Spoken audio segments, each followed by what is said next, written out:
And ito yung life messages mga kapiksi, no? Napaka-positive na mga mensahe sa inyo. We have a woman holding a heart at saka adjacent possibilities. Unahin natin ito mga kapiksi kasi ibig sabihin nito magandang maganda. Yung romantic energy nyo mga kapiksi, no? Yung love all around you. Punong-puno ng pag-ibig, punong-puno ng pagmamahal, and even to yourself. Sabi ko nga dito guys, di ba? You have to love yourself mga kapiksi. You are awesome, you are loved, and you are perfect just the way you are. And kapag maganda yung self-concept nyo guys, talagang itong pag-ibig na to, romance na to, ma-attract yan, magiging harmonious din yung relationship nyo.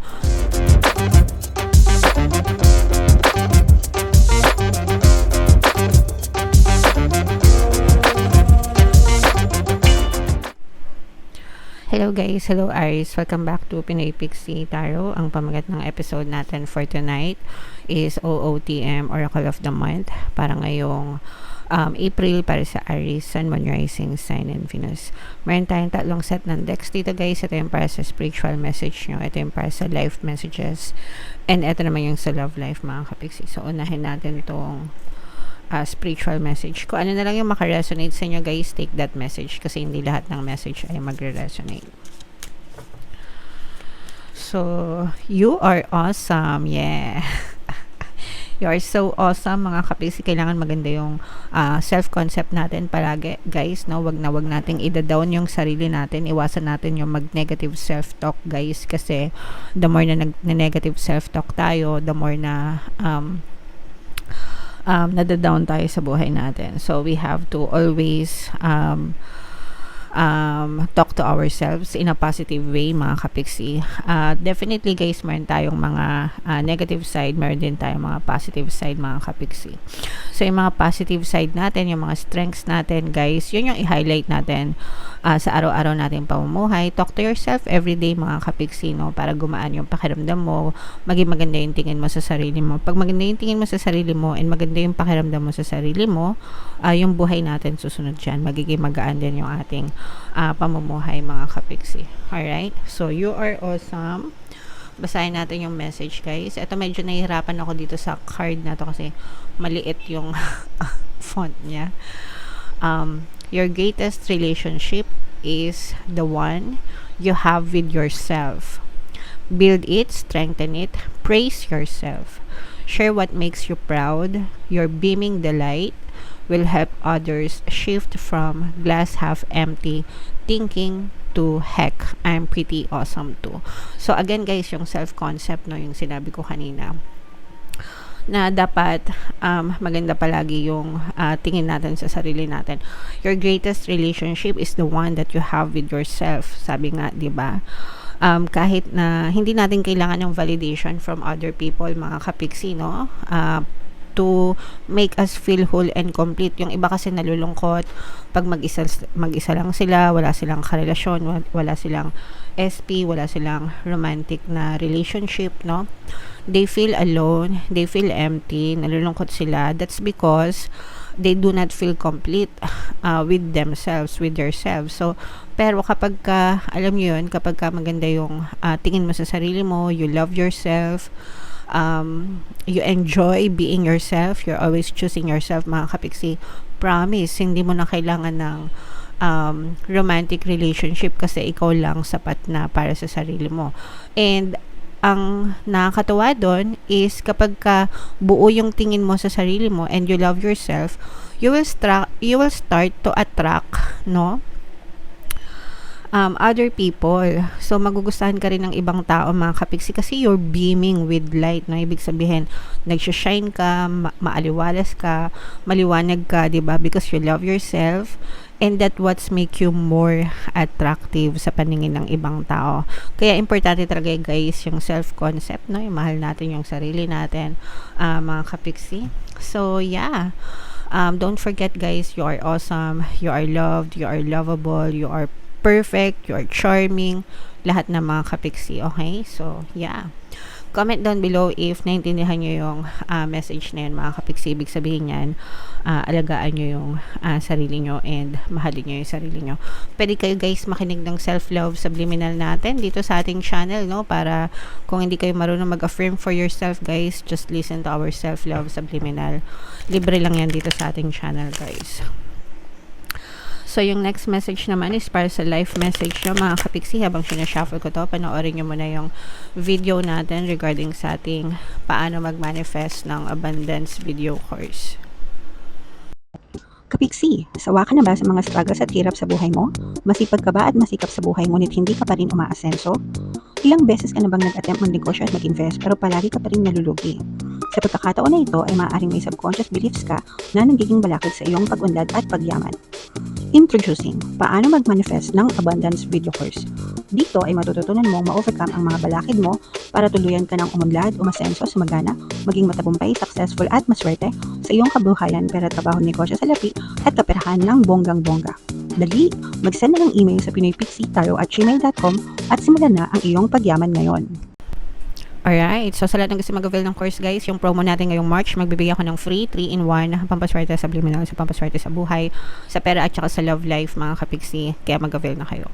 And ito yung love life messages mga kapiksi, no? Napaka-positive na mga mensahe sa inyo.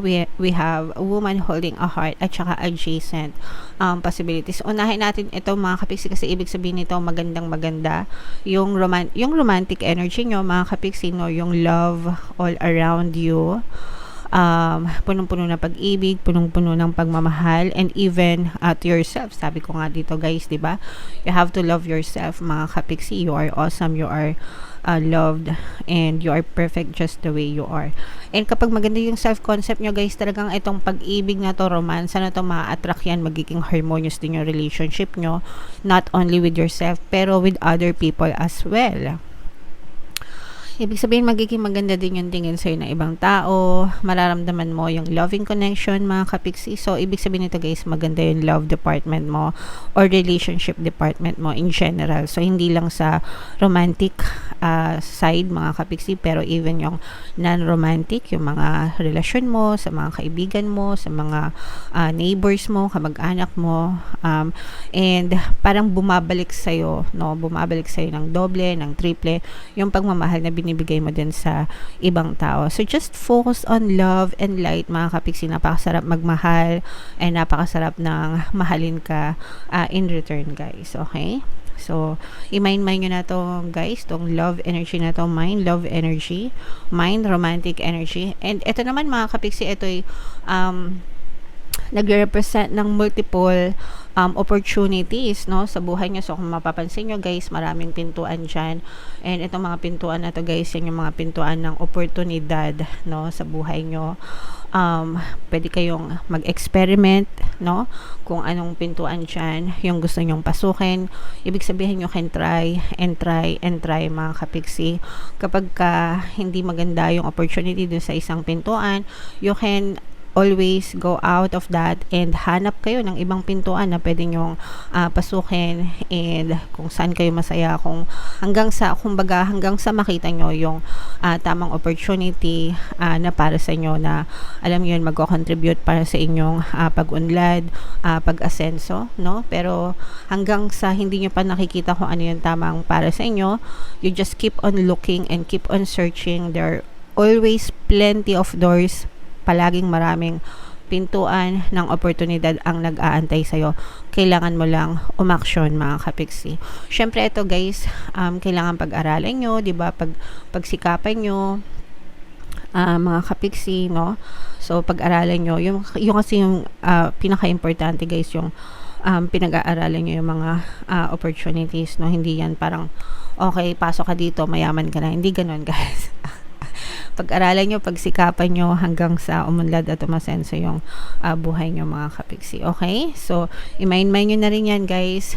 Plenty of opportunities, maraming oportunidad, pintuan ng oportunidad. Yan. So, i-mind nyo na yan sa comment section. And eto naman yung sa love life natin guys. Habang sinashuffle ko to, naka-flash sa screen nyo yung ating paano mawala ang third party at magkaroon ng harmonious na relationship.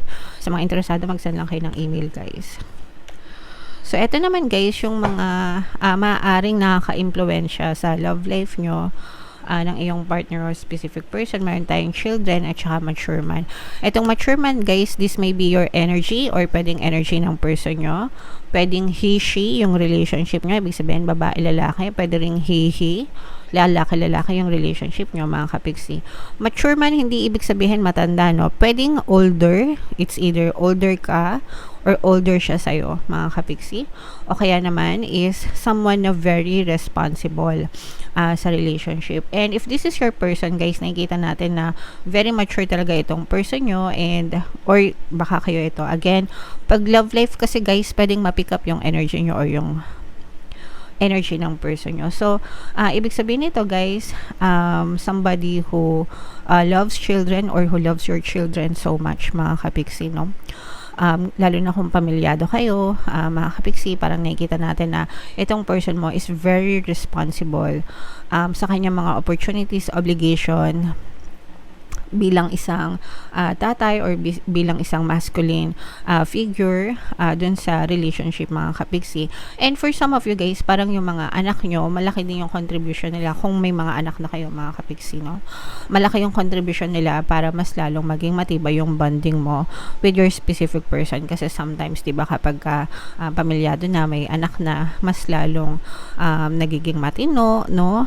Yung mga for the person, kasi nagkakaroon ng sense of responsibilities, and parang talagang mas nagkakaroon kayo ng bonding ng person nyo. So, malaking bahagi yung mga anak nyo para sa magiging success nitong relationship na to, mga kapiksi. So, yun yung nakikita natin na energy sa love life nyo, guys. Okay? So, comment down below, mga kapiksi. Pwede rin na your person loves children so much, guys, no? Or baka gusto niya na madagdagan pa yung mga anak nyo, ganyan. So, pagbigyan nyo na, mga kapiksi, kung kaya naman. Alright? Okay. So, comment down below kung saang message kayo naka-resonate, Aries. Dito ba sa life, spiritual message, life messages, or dito ba sa love life, mga kapiksi? Comment down below, guys. And for more tarot readings, ito yung playlist nyo. Ito naman yung ating success stories ng paano mag-manifest ng abundance video course. Click here to subscribe. Ito yung ating mga pampaswerte subliminals. Thank you for liking, sharing, and subscribing. See you again next time. I love you all, mga kapiksi. Have a nice day. Bye-bye.